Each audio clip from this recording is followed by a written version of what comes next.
再来看美工科技工会经理事长邦德元，伫2017年和公司石头路，伊嘛提起诉讼哦，官司拍到2022年，反映是裁定讲，公司伫判决确定之前，就爱互员工继续上班，嘛爱付薪水。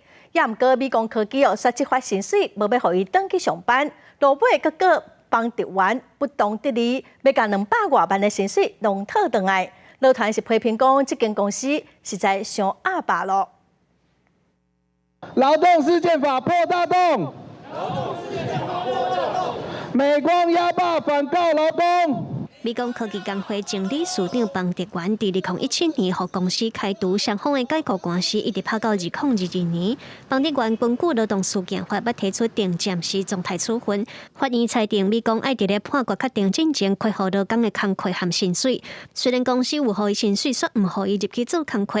尾手邦德元官司败诉了后，佮予公司提告不当得利，伊甲2010年以来超过200万的薪水拢还回去。成员伊的桃园产业总工会嘛批评这实在上无理。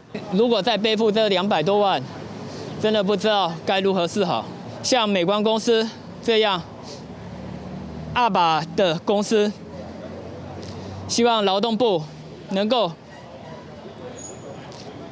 在诉讼上能够辅导补助劳工。当初公司给了薪水，不让他回去工作，这个责任在公司，而不是在他个人。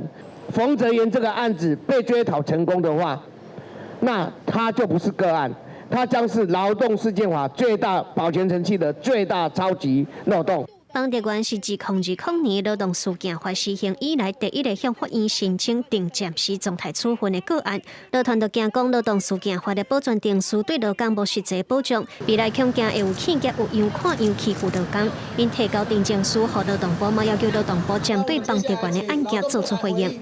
劳动部昨天已经有跟美光公司的高层做联系的，已经要求他们撤回本件的诉讼。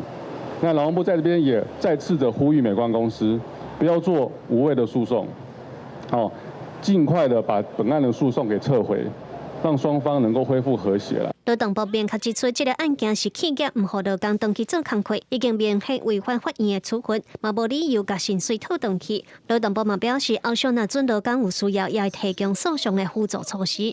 记者卢尚如、郑春尧台北报道。